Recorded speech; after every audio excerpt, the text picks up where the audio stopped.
Hey coucou tout le monde, c'est Yogarzosa, j'espère que vous allez bien. Aujourd'hui je reviens dans cette vidéo pour m'afficher parce que je vais vous raconter mes pires hontes que j'ai vécues tout simplement. Il y en a quand même plusieurs, elles sont toutes notées ici. C'est un petit peu malaisant, mais bon, sur le coup c'est vrai que quand on se tape la honte, comme je viens de le dire, c'est genre ultra gênant et tout, mais quelques années après on en rigole, c'est quelque chose qui me fait quand même mourir de rire quand je me rappelle ce genre de souvenirs et tout. Du coup c'est parti, les titres de mes pires hontes sont sur ce petit morceau de papier rose, du coup c'est parti. On commence avec la première honte, ça part d'un canular téléphonique. Déjà le canular téléphonique en général c'est bof bof quoi, mais là le truc c'est que j'étais avec une copine à moi, on devait avoir genre 8 ans, un truc comme ça. Et on décide de faire tout simplement des canulars téléphoniques, un peu avancés pour notre âge, mais on décide de faire des canulars. Et donc là je tombe sur un répondeur, et donc c'est à moi de faire la blague bien évidemment. Je tombe sur un répondeur d'un homme avec une voix genre ultra virile. Et de là je dis bon on va lui laisser un message à ce fameux monsieur. Et donc là je laisse un message, je fais ouais allô, bon c'est moi, je t'attends à l'hôtel, je sais pas où t'es, tu mets du temps et tout, moi je suis chaude, nanani nanana. Déjà quand t'as 8 ans que tu me dis ça, c'est que c'est qu'il y a un truc qui hic dans ton cerveau, tu vois. Et mais bon c'était une blague quoi, simple blague, voilà.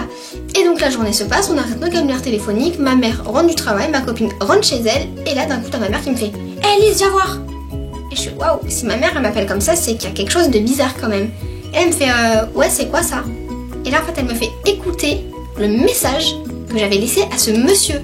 Mais en fait le truc c'est que le mec il a été grave mal, je sais pas comment il a fait sérieux. Mais en gros ce qui s'est passé c'est que le mec, avec sa voix très virile là, à qui j'ai laissé le message de cul, il a carrément enregistré ce message pour le rebalancer sur mon téléphone fixe à moi, enfin à mes parents. Et l'a fait écouter à ma mère et genre après le mec il disait oui votre fille, je sais pas, en gros il a bien compris que c'était une blague d'enfant parce que à 8 ans t'as une voix de gamine quoi, on va pas se le mentir. Enfin bref, vous voyez le genre de honte que c'est quand même, quand ta mère elle découvre, quand t'as 8 ans que tu fais ce genre de blague. C'était hyper mal à l'aise quoi, franchement c'était trop gênant, mais je me suis un peu fangée sur le coup, mais bon, maintenant j'en rigole un petit peu quand même. On passe maintenant à la deuxième honte, et pour la deuxième honte, c'est toujours à l'école primaire, enfin j'étais en CM2, vu que j'ai redoublé mon CM2, j'avais un an de plus que les autres CM2, genre je devais avoir je sais pas peut-être 10 ou 11 ans je pense. Et le truc c'est que à 11 ans on est préadolescente, on a des formes qui commencent à apparaître un petit peu partout, sauf moi. J'étais plate, mais genre plate, aucune poussette ni barre quoi franchement. Et j'étais un petit peu mal à l'aise avec ça. Et donc du coup un beau matin je me dis voilà je vais mettre un soutien-gorge et tout, on va y aller mollo. Donc je commence par me ramener avec un soutien-gorge légèrement rembourré à l'école. Donc bon ça passe et tout. 2-3 jours plus tard je me dis ah c'est pas assez, j'aime pas et tout. Il y a des filles dans ma classe, elles en ont plus que moi, qu'elles sont plus jeunes que moi et tout, j'aimais pas. Et donc du coup un autre beau matin je décide de mettre les disques de coton dans mon soutien-gorge. Et donc là en fait ça a été grillé. En fait ça a été grillé parce que déjà une copine à moi m'a dit ouais Lise il se passe quoi là et tout. En fait je lui avais avoué mon petit secret que je mettais des disques de coton dans le soutien-gorge. Et donc du coup elle m'a dit ah ouais et tout, mais elle était genre trop contente, elle a fait ouais je vais faire pareil et tout. Donc le surlendemain on se ramène tous les deux avec des packs de disques de coton dans nos sacs. Et là on décide en fait toutes les deux de s'en mettre dans le soutien-gorge. Et donc en fait ce qui s'est passé c'est que un garçon dans notre classe l'a découvert. Enfin il n'a pas découvert qu'on se mettait des disques de coton, mais il a bien vu que quand on était genre arrivé à 8h le matin à l'école, qu'on était genre plate, et quand on ressort à la récré de 10h qu'on avait un petit peu plus de volume. Et ça il avait très bien grillé celui-ci. Et donc du coup toute la journée il nous a espionnés, genre à savoir si on en avait plus, si on en avait moins, si on avait genre enlevé les cotons, enfin il savait pas que c'était du coton. Et genre si on avait enlevé nos trucs et tout parce qu'on avait été grillés, le mec nous a espionnés toute la journée. Le pire c'est que la maîtresse, en première c'était la maîtresse l'a su. Donc là genre elle a dû dire ouais c'est quoi, c'est folle et tout. Enfin, donc la maîtresse l'a su, nous avec ma copine on a été la voir et tout, on dit non mais c'est pas vrai, celui-là là il dit de la merde et tout, enfin bon. Et donc avec ma copine on était genre trop gênés, enfin notre secret était découvert, on se sentait genre trop mal à l'aise et tout. On décide d'aller à la récré du midi et d'enlever ces fameux cotons. Et donc quand on a enlevé les cotons on savait pas où les mettre parce que si c'est dans la poubelle, le mec qui nous espionnait il allait très bien les voir et là ça allait être fini pour nous. On a décidé de les mettre dans un bac à sable, sauf que on les enlève genre discret et tout, on va les cacher sous le sable et tout, on recouvre nanani nanana. Et en fait le mec nous a vus, il nous a vu mettre les cotons dans le bac à sable. Et donc à partir de là on s'est dit ah, c'est bon, le mec il arrive en courant vers nous et tout, c'est fini pour nous tu vois. Et en fait non, on a eu trop de la chance parce que les cotons étaient pas trouvables. Genre les trucs avaient disparu du bac à sable. Enfin je sais pas, genre le bac à sable les a mangés ou je sais pas ce qui s'est passé. Mais les cotons introuvables. On a eu mais tellement de chance ce jour-là, mais quand j'y repense ça me fait rire quand même parce que c'était drôle, mais on a eu trop de chance ce jour-là, c'est un truc de malade quand même. La 4ème honte reste toujours au collège, enfin j'étais au collège mais la honte s'est passée chez moi. J'ai fait fort. C'était un soir, je décide de poser tout, je rentre des cours, je me pose et tout sur l'ordi, enfin je fais ma petite vie. Et d'un coup je décide d'aller sur un site, pas de rencontre mais un site de chat en fait, ouais, je pense qu'on peut dire comme ça. Et en fait vous suffit d'appuyer sur F4 ou F9 pour zapper les personnes et en fait on voit cette personne en cam et moi je suis en cam et je me montre, voilà quoi, pour discuter et tout. Et là je zappe et là je fais oh putain merde, ce mec est dans mon bus. Et en fait le mec je vois qu'il zappe pas, moi je zappe pas et je fais ah salut ça va et tout.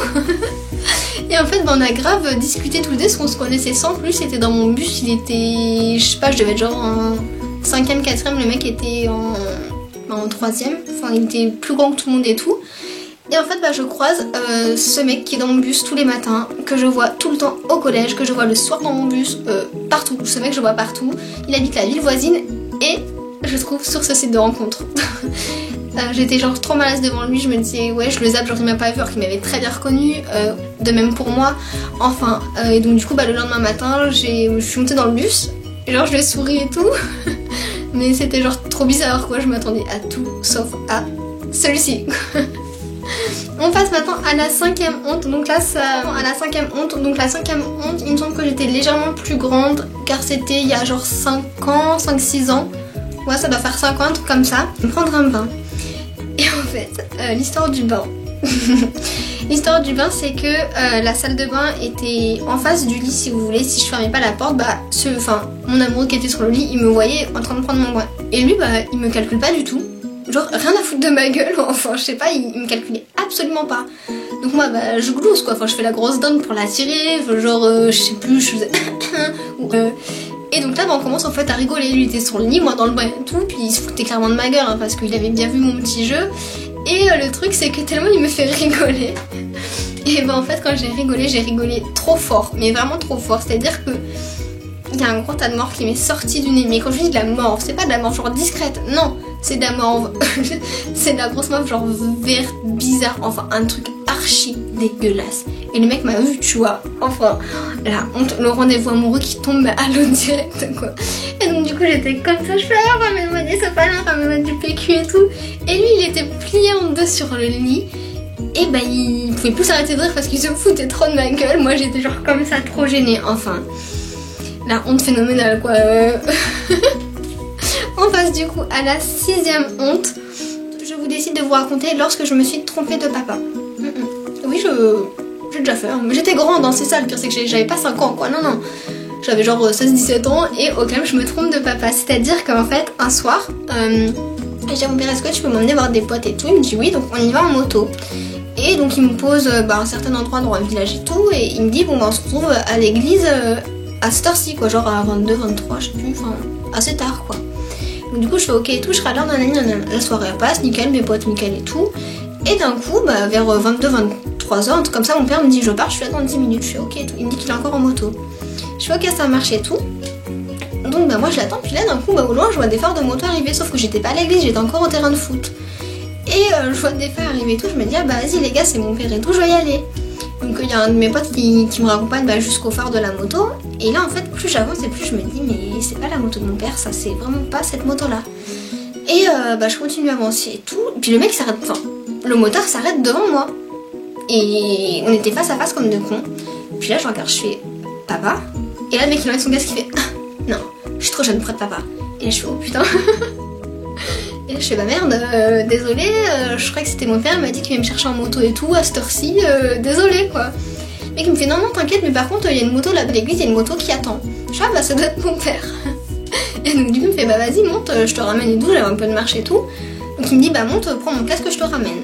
Et donc là je monte avec cette moto, je crains rien moi clairement, peur de rien la meuf enfin. Voilà quoi, je monte sur la moto du mec, il me prête son casque, il roule tranquillou et il me ramène à mon père. Et là vous aurez vu la tête de mon père. En fait mon père a cru que j'étais avec un motard genre pas vieux, mais je sais pas, enfin, moi j'avais 17 ans, comme ça, lui devait avoir facile de 25, 30, un truc comme ça. Et en fait mon père, du coup, j'avais passé la soirée avec lui, mais pas du tout. Et genre même le mec là qui était, dont j'ai cru que c'était mon père, il m'a dit non mais votre fille elle était pas avec moi et tout, je la connais pas, elle s'est trompée de papa et tout. Mon père ne m'a jamais cru, hein. Enfin je crois qu'à cette heure-ci il me croit toujours pas. Mais voilà, c'est une super anecdote. Et le pire c'est que grâce à ce mec là, ce motard là, ce soir là, et ben en fait c'est grâce à ce mec que je suis avec mon chat aujourd'hui. Enfin vous le connaissez maintenant, je monte dans les vidéos et tout. Donc c'est grâce à lui, j'ai tellement bien fait de me tromper de papa au final. Comme quoi des fois les histoires un peu cheloues ça peut embrayer sur d'autres histoires plutôt bonnes. On passe du coup à la 7ème honte.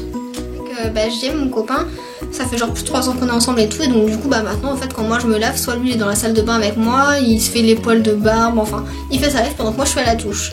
À savoir j'ai une baignoire, et mais je prenais pas un bain, je prenais une douche, hein.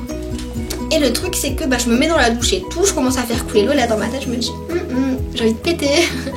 Et donc du coup, je sais pas si je vais me retenir et tout, et dans ma tête je me dis non, l'eau est cool, ça va pas s'entendre, ça va passer genre trop discret et tout, nickel tu vois.